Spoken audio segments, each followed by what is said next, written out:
Welcome back to our channel. Now we will discuss the resignation of auditor and removal of auditor. Section 140 of Companies Act 2013 deals with the removal of an auditor before expiry of the term and resignation of the auditor and special notice concept. Special notice requirement for auditor appointment or non-reappointment. Section 140 subsection 1. The auditor appointed under section 139 can be removed before expiry of his term only by passing a special resolution in the general meeting and obtaining previous approval of the central government in the prescribed manner. The auditor must be given a reasonable opportunity of being heard before such action is taken. And there is a rule 7 of the Companies Audit and Auditors Rules 2014. Is there any exception for IFSC companies regarding approval from central government? Yes.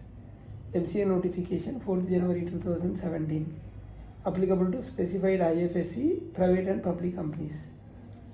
If no decision is communicated by the central government within 16 days of application, for central government approval, company makes an application. If there is no response from central government up to 60 days, then it shall be deemed approved.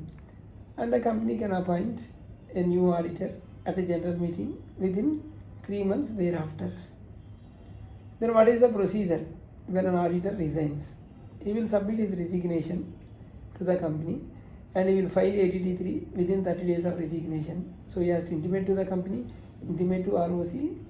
If it is government company 139(5), then intimate to C&AG, Controller and Auditor General of India. Then what is the penalty if not filed ADD3 in time? Section 140 subsection 3, amendment by the Companies Amendment Act 2020 effective from 21st December 2020. As per this, the penalty is 50,000 rupees or the remuneration of the auditor, whichever is less, plus continuing failure 500 rupees per day, 500 rupees per day.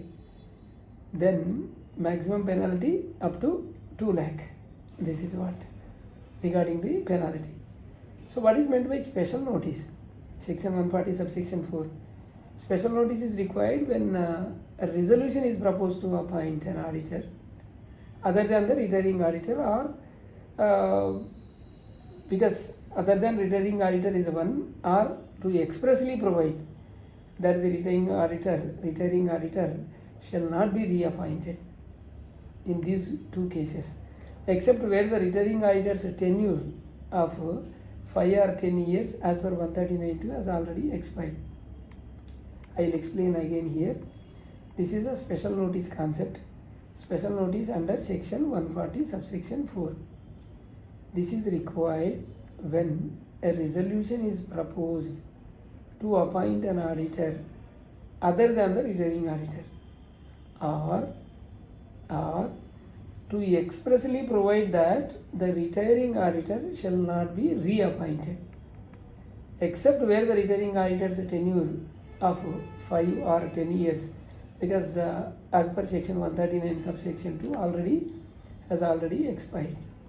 Clear? Then what should the company do upon receiving of a special notice? Section 140 subsection 4 clause 2. The company must immediately send a copy of the notice to the retiring auditor. And what are the rights does the retiring auditor have when a special notice is given? 140 subsection 4 clause 3. The auditor can make a written representation and request the company to circulate it to all the members.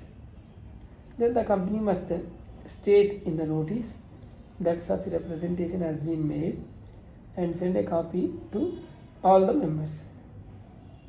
Suppose if the company fails to circulate it due to delay or default, then the auditor may require the representation to be read out at the meeting.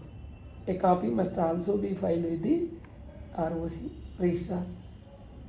Can the company or others prevent the auditor's representation from being circulated? Answer is yes.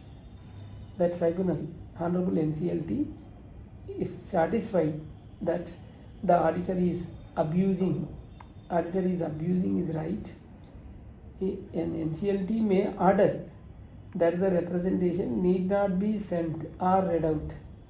Section 140 subsection 4 second proviso notified on 1st June 2016. Then what happens if the auditor is found involved in fraud?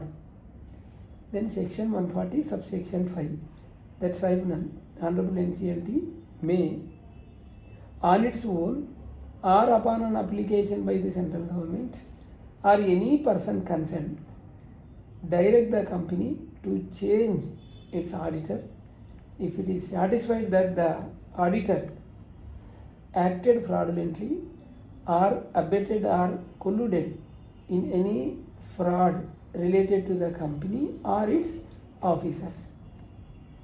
If the application is made by the central government and NCLT agrees, it shall pass an order within 15 days and the central government may appoint another auditor in his place.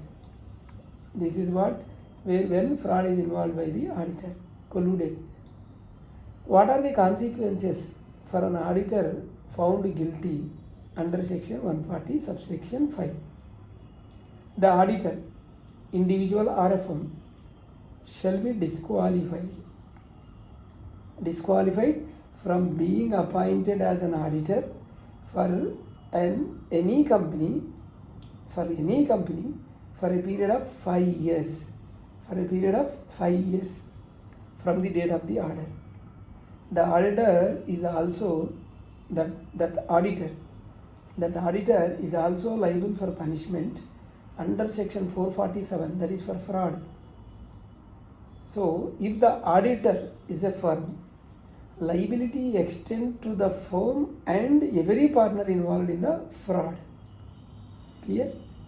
The term auditor includes firm of the auditors.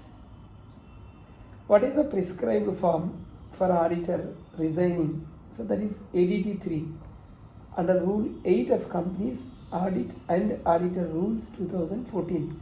It has to be filed within 30 days from the date of resignation. What are the practical compliance tips for companies and auditors? I will suggest always obtain central government approval before removing an auditor. ADT 3 file within 30 days of resignation. Maintain proof of special notice circulation and auditors' representations. Avoid delay or suppression of auditors' rights. NCLT can intervene. Fraud involvement leads to 5-year disqualification and section 447 punishment applies.